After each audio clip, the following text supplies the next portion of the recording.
The devil ಇದು ಮಿಲನ ಪ್ರಕಾಶ್ ಅವರು ಡೈರೆಕ್ಟ್ ಮಾಡಿರುವಂತ ಚಿತ್ರ. ಟ್ರೇಲರ್ ನಲ್ಲಿ ನಾವು ನೋಡಿರೋ ಹಾಗೆ ಸಿಎಂ ಕುರ್ಚಿಗೆ ಈಗ ಕುತ್ತು ಬಂದಿದೆ ಅಂಡ್ ಅದನ್ನ ಸಾಲ್ವ್ ಮಾಡೋದಕ್ಕೆ ಇಲ್ಲಿ ನಮ್ಮ ಹೀರೋ ಆ ಸಿಚುವೇಶನ್ ಗೆ ಇಳಿಬೇಕು. ಬಟ್ ಇಲ್ಲಿ ಹೀರೋ ನಿಜವಾಗ್ಲೂ ಹೀರೋನ ಅಥವಾ ವಿಲನ್ ನ ಸಿಚುವೇಶನ್ ಗಳನ್ನ ಹೇಗೆ ಹ್ಯಾಂಡಲ್ ಮಾಡ್ತಾನೆ, ಇನ್ನ ಕಥೆಯಲ್ಲಿ ಏನೆಲ್ಲ ಟ್ವಿಸ್ಟ್ ಅಂಡ್ ಟರ್ನ್ಸ್ ಗಳಿದೆ ಅನ್ನೋದನ್ನೆಲ್ಲ ನೀವು ಸಿನಿಮಾ ನೋಡಿ ತಿಳ್ಕೋಬೇಕು. ಮೊದಲನೇದಾಗಿ ಇದರ ಪಾಸಿಟಿವ್ಸ್ ಕಡೆ ಬರೋದಾದ್ರೆ ಅದು ದರ್ಶನ್ ಅವರ ಯೂಸ್ ಮಾಡ್ಕೊಂಡಿರೋ ರೀತಿ, ಸ್ಪೆಷಲಿ ದರ್ಶನ್ ಅವರ ಸ್ಟಾರ್ಡಮ್ ಗಿಂತ ಅವರಲ್ಲಿರೋ ಪ್ರೆಸೆಂಟ್ಸ್ ಅಥವಾ ಆಕ್ಟಿಂಗ್ ನ ಯೂಸ್ ಮಾಡ್ಕೊಂಡ್ರೆ ತುಂಬಾನೇ ಖುಷಿ ಕೊಡುತ್ತೆ. ಅದು ಇಲ್ಲಿ ತಕ್ಕಮಟ್ಟಿಗೆ ನಡೆದಿದೆ ಅಂತ ಹೇಳ್ತೀನಿ. ಡಿಫ್ರೆಂಟ್ ಶೇಡ್ಸ್ ಅಂತ ಇದಾವೆ, ಅದರಲ್ಲೂ ಕೂಡ ಸಣ್ಣದಾಗಿ ಡಿವಿಯೇಷನ್ಸ್ ಗಳು ಬರ್ತವೆ.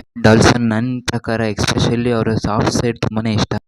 ಜನರ ಜೊತೆ ಎಮೋಷನಲಿ ಏನ್ ಬಿಲ್ಡ್ ಆಗ್ತಾರೆ, ಮೂವಿಲೇ ಆಗಿರ್ಲಿ ಜನರ ಕನೆಕ್ಷನ್ ಆಗಿರ್ಲಿ ಆ ತರ ಪಾತ್ರಗಳನ್ನ ಚೆನ್ನಾಗಿ ನಿಭಾಯಿಸ್ತಾರೆ ಅಂತ ಹೇಳ್ಬೋದು. ಆ ರೀತಿ ದರ್ಶನ್ ಅವ್ರನ್ನ ಇಲ್ಲಿ ನೋಡೋಕೆ ಸಿಕ್ತು. ಪೊಲಿಟಿಕಲ್ ರ್ಯಾಲಿ ಅನ್ನೋ ಒಂದು ಭಾಗ ಬರುತ್ತೆ, ಆ ಪಾರ್ಟ್ ನನಗೆ ತುಂಬಾನೇ ಇಷ್ಟ ಆಯ್ತು ಅಂತ ಹೇಳ್ಬೋದು. ಕೃಷ್ಣ ಅನ್ನೋ ಪಾತ್ರ ಕೂಡ ತುಂಬಾನೇ ಚೆನ್ನಾಗಿತ್ತು.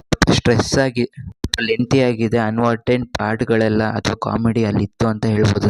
ಆ ಲೈಟ್ಸ್ ಆಫ್ ದರ್ಶನ್ ಅವ್ರನ್ನ ನೋಡಿದ್ದು ಇಲ್ಲಿ ಖುಷಿ ಕೊಡ್ತು ಅಂತ ಹೇಳ್ತೀನಿ. ಅಂಡ್ ಆಲ್ಸೋ ಲವ್ ಸ್ಟೋರಿಯ ಮೊದಲ ಭಾಗ ತುಂಬಾನೇ ಚೆನ್ನಾಗಿತ್ತು ಅಂತ ಹೇಳ್ತೀನಿ. ಅಂಡ್ ಇನ್ನು ಇಲ್ಲಿನ ಡೈಲಾಗ್ಸ್ ಗಳು ಬೆಟರ್ ಆಗಿದ್ವು ಅಂತ ಅನಿಸ್ತು.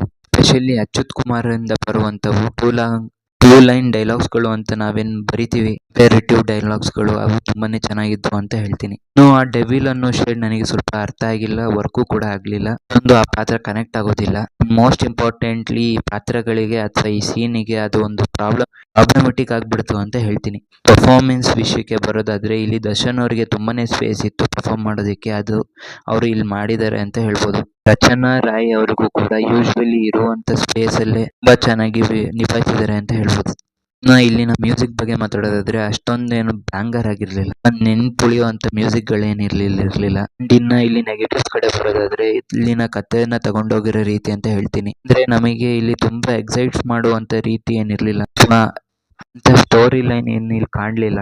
ಸ್ಟ್ರಾಂಗ್ ಆಗ್ಬೋದಿತ್ತ ಅಂತ ಕೇಳಿದ್ರೆ ಡೆಫಿನೆಟ್ಲಿ ಸ್ಟ್ರಾಂಗ್ ಆಗ್ಬೋದಿತ್ತು. ಇರೋ ಎಲಿಮೆಂಟ್ಸ್ ಗಳಿಗಾಗ್ಲಿ ಅಥವಾ ಇವ್ರು ಕಟ್ಕೊಂಡಿರೋ ಬ್ಯಾಕ್ ಡ್ರಾಪ್ಸ್ ಗಳಿಗಾಗ್ಲಿ ಇಲ್ಲಿರೋ ಪಾತ್ರಗಳಿಗೆ ಆಗ್ಲಿ ಇಲ್ಲಿ ಯಾವುದೇ ರೀತಿ ಇಂಪಾರ್ಟೆನ್ಸ್ ಇಲ್ಲ. ಆಕ್ಟಿಂಗ್ ಅನ್ನೋದು ತುಂಬಾನೇ ಹಿಂದೆ ಉಳಿದಿದೆ ಅಂತ ಅನಿಸ್ತು. ಮೊದಲ ಭಾಗ ತುಂಬಾನೇ ಖುಷಿ ಕೊಡುತ್ತೆ, ತುಂಬಾ ನೀಟಾಗಿ ಲ್ಯಾಂಡ್ ಆಗುತ್ತೆ. ಆದ್ರೆ ಎರಡನೇ ಭಾಗದಲ್ಲಿ ಇವೆಲ್ಲ ಪ್ರಾಬ್ಲಮೆಟಿಕ್ ಆಗಿ ಅನಿಸ್ತು. ಇನ್ನು ಕ್ಲೈಮ್ಯಾಕ್ಸ್ ಬಗ್ಗೆ ಮಾತಾಡೋದಾದ್ರೆ ಕ್ಲೈಮ್ಯಾಕ್ಸ್ ಅಲ್ಲಿ ಏನ್ ನಡೆಯುತ್ತೆ, ಯಾವ ವಿಜುವಲ್ ನ ತೋರಿಸಿದ್ದಾರೆ, ಯಾವ ರೀತಿ ಕ್ಲೈಮ್ಯಾಕ್ಸ್ ನ ಮುಗಿಸಿದ್ದಾರೆ, ತುಂಬಾನೇ ಬೆಟರ್ ಆಗ್ಬೋದಿತ್ತು.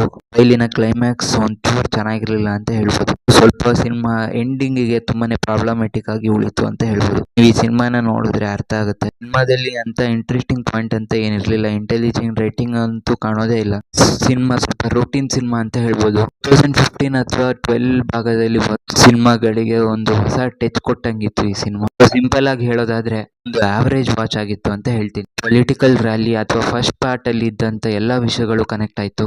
ನಂತರ ಸಿನಿಮಾದಲ್ಲಿ ಎಂಗೇಜಿಂಗ್ ಪಾಯಿಂಟ್ ಅಂತ ಏನಿರ್ಲಿಲ್ಲ, ಪ್ರಾಬ್ಲಮೆಟಿಕ್ ಆಯ್ತು ಸಿನಿಮಾ ಅಂತ ಹೇಳ್ತೀನಿ. ನಾನ್ ಸಿಗ್ತೀನಿ ಮುಂದಿನ ವಿಡಿಯೋದಲ್ಲಿ. ಅಲ್ಲಿ ತನಕ keep watching and please subscribe to my channel.